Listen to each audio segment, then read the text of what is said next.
Guys Microsoft ने recently Windows 11 का एक नया वर्जन लॉन्च किया है जिसका नाम है Windows 11 IoT enterprise LTSC। LTSC मतलब लॉन्ग टर्म सर्विसिंग चैनल। इसमें माइक्रोसॉफ्ट की तरफ से लगभग 10 सालों तक का विंडोज वर्जन को सपोर्ट रहता है अपडेट एंड सिक्योरिटी का। इस नए वर्जन की खास बात यह है कि इसके लिए आपको नॉर्मल विंडोज 11 से बहुत कम सिस्टम रिक्वायरमेंट की नीड है। अगर मैं मिनिमम सिस्टम रिक्वायरमेंट की बात करूं तो प्रोसेसर इसमें 1 GHz ड्यूल कोर से ही काम चल जाएगा। 2 GB रैम सफिशिएंट है, 15 GB स्टोरेज और स्टोरेज कोई सा भी हो, SSD हो, HDD हो, मेमोरी कार्ड तक चलेगा। फर्मवेयर की बात करें तो इसमें UEFI मैंडेटरी नहीं है, बायोस है तो उस पर भी चलेगा। TPM की भी नीड नहीं है, ऑप्शनल है तो भी ठीक है, नहीं है तो भी ठीक है। सिक्योर बूट हो ना हो कोई बात नहीं, है तो भी ठीक है, नहीं है तो भी कोई बात नहीं। डायरेक्ट एक्स और डिस्प्ले साइज में भी कोई बाउंडेशन यहां पर नहीं है। सोचिए इतनी कम कॉन्फ़िगरेशन में विंडोज 11 यहां पर आपको मिल रहा है। हालांकि मैं यहां पर आपको मेंशन कर दूं कि इस वर्जन को यूज करने के लिए जो रिकमेंडेड की गई कॉन्फ़िगरेशन है वो इससे थोड़ी सी ज्यादा है, लेकिन जब मिनिमम हमें दे रखी है तो मिनिमम पर फोकस करेंगे। बाकी आप जो है कॉन्फ़िगरेशन यहां पे देख सकते हैं, पेज पर आपको सभी चीजें डिटेल में दे रखी है। कुल मिला के मरे से मरे कंप्यूटर पर भी विंडोज 11 चलाना पॉसिबल है। अब सबसे बड़ा सवाल ये उठता है कि माइक्रोसॉफ्ट ने ऐसा क्यों किया? क्या माइक्रोसॉफ्ट ने यह वर्जन उन लोगों के लिए लॉन्च किया है जो विंडोज 11 नहीं चला पा रहे अपने लो कॉन्फ़िगरेशन सिस्टम में, या फिर इसके पीछे कुछ और रीजन है? क्या एक नॉर्मल यूजर अपने पर्सनल यूज के लिए विंडोज 11 का ये वर्जन यूज कर सकता है? ये एक सबसे बड़ा सवाल है। चलो बताता हूं आपको थोड़ा इसके बारे में कि क्या चीज है ये। देखो YouTube पर या फिर अदर प्लेटफॉर्म पर आप देखोगे कि अचानक से कुछ वीडियोस कुछ दिनों से आ रहे हैं, विंडोज 11 ने लो कॉन्फ़िग सिस्टम के लिए एक नया विंडोज 11 लॉन्च कर दिया है। और जब आप उस इंफॉर्मेशन को फॉलो करोगे तो आपको दिखेगा कि वो IoT एंटरप्राइज वर्जन की बात कर रहे हैं, जबकि विंडोज 11 ने अपना ये IoT एंटरप्राइज वर्जन एक पर्टिकुलर यूज केस के लिए लॉन्च किया है। सबसे पहले तो ये समझते हैं कि ये IoT एंटरप्राइज है क्या। विंडोज 11 के आगे अगर IoT एंटरप्राइज लिखा है तो इसका मतलब क्या है? क्या ये सभी के लिए है या फिर किसी पर्टिकुलर यूज केस के लिए? देखो विंडोज 11 को तो आप सब लोग जानते हैं क्या है, ऑपरेटिंग सिस्टम है।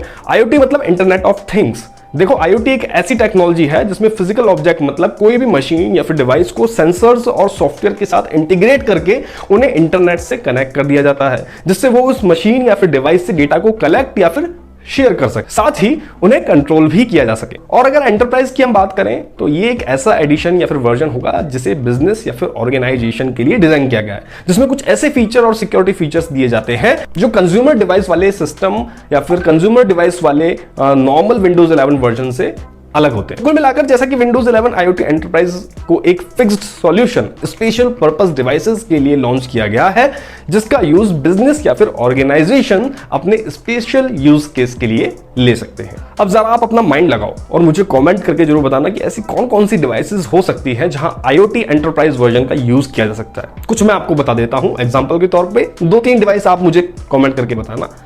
सबसे पहला एग्जांपल तो है ATM मशीन। देखो ATM मशीन एक फिक्स्ड फंक्शन डिवाइस है, इसे रोजाना एक ही काम करना है। यूजर आएगा, बटन दबाएगा, पैसे निकालेगा और चले जाएगा। तो एक एप्लीकेशन के जरिए यहां पर काम हो जाएगा। अब इसका लॉन्ग टर्म सपोर्ट यानी कि LTSC चैनल है, तो 10 साल तक कंपनी को सोचने की जरूरत नहीं है, अपडेट होता रहेगा, सिक्योरिटी पैचेस मिलते रहेंगे।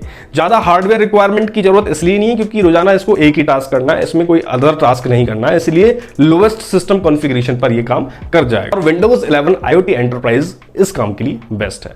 तो फिक्स फंक्शन आपके समझ में आ गया किस टाइप का फंक्शन यहां पर हो रहा है। ऐसा ही एक एग्जांपल और आपको देता हूं फिक्स फंक्शन के लिए। बड़ी बड़ी इंडस्ट्रीज में आप मैन्युफैक्चरिंग इक्विपमेंट्स जो देखते हैं उनमें भी एक सिस्टम लगा होता है, और वो सिर्फ ये सेट करते हैं रोजाना एक एप्लीकेशन के जरिए कि आज कितनी क्वांटिटी का कितने मेजरमेंट के हिसाब से प्रोडक्शन करना है। फिर वो मशीन अपना काम करती है और उसे कुछ नहीं करना, तो इसीलिए इन्हें भी ज्यादा हार्डवेयर रिक्वायरमेंट की जरूरत नहीं पड़ती। अब ऐसे ही बहुत सारे इंडस्ट्रीज हैं जहां इस तरह की मशीन की जरूरत होती है, जिनका काम बस रोजाना एक ही तरह का टास्क करना होता है, डेटा को शेयर करना होता है, स्टोर करना होता है। अब वो इंडस्ट्री चाहे मैन्युफैक्चरिंग हो, हेल्थ केयर की हो, बैंकिंग की हो, एक्सेट्रा, ऐसे टास्क के लिए बहुत ज्यादा हार्डवेयर रिक्वायरमेंट की जरूरत नहीं होती है, और जबरदस्ती कॉस्ट बढ़ाना भी सही नहीं है। इसीलिए विंडोज 11 ने ये IoT एंटरप्राइज वर्जन लॉन्च किया है फिक्स्ड फंक्शन डिवाइसेस के लिए। और यहां पर आपको इस पेज पर मिल भी जाएगा लिखा हुआ कि ये किन डिवाइसेस के लिए लॉन्च किया गया है। IoT एंटरप्राइज वर्जन में ब्लॉटवेयर एप्स भी नहीं होती क्योंकि उनका कोई यूज केस ही नहीं है। बस आपको एक ब्राउजर मिलेगा और वाईफाई कनेक्टिविटी के लिए आपको कुछ ड्राइवर्स मिलेंगे, जिसमें आप वाईफाई से कनेक्ट करके कोई भी एप्लीकेशन इसमें इंस्टॉल कर सकते हैं और उसको इंटरनेट से कनेक्ट करके एक IoT मीडियम के थ्रू उसका यूज ले सकते हैं। तो इस एम के लिए इसको डिजाइन किया गया है। लेकिन अब सवाल आता है फिर से, क्या एक नॉर्मल यूजर इसको अपने लो कॉन्फ़िगरेशन सिस्टम में यूज कर सकता है? तो जवाब है हाँ, कर सकता है, कोई दिक्कत नहीं है, लेकिन कुछ लिमिटेशंस का सामना उसको करना पड़ सकता है। नॉर्मल यूजर्स के लिए इस वर्जन में काफी लिमिटेड फीचर्स हैं। साथ ही नॉर्मल यूजर्स को कुछ कॉम्प्लेक्सिटी फेस करना पड़ सकता है, क्योंकि ये वर्जन एंटरप्राइज और प्रोफेशनल्स के लिए डिजाइन किया गया है। हर सेटिंग एक नॉर्मल यूजर को ध्यान में रखकर यहां पर डिजाइन नहीं की गई है। साथ ही ये भी जरूरी नहीं है कि आप हर तरह की एप्लीकेशन इस वर्जन में इंस्टॉल कर पाए, रन कर पाए। खैर लिमिटेशन तो बहुत है, लेकिन फिर भी आपको इंस्टॉल करके भी जरूर बताएंगे। उसके लिए आपको कमेंट करना पड़ेगा कि हमें इंस्टॉल करके बताओ। साथ ही आप मुझे ये भी बताएं कि वीडियो की इन्फॉर्मेशन आपको कैसी लगी, विंडोज 11 IoT एंटरप्राइज के बारे में आपको ये जो इन्फॉर्मेशन मैंने दी आपको कैसी लगी, आपको समझ में आया नहीं आया कि IoT एंटरप्राइज वर्जन कौन से होते हैं। इस वीडियो को शेयर करें और चैनल को सब्सक्राइब करें और देखते रहें बस टू ए टैग। धन्यवाद, जय हिंद।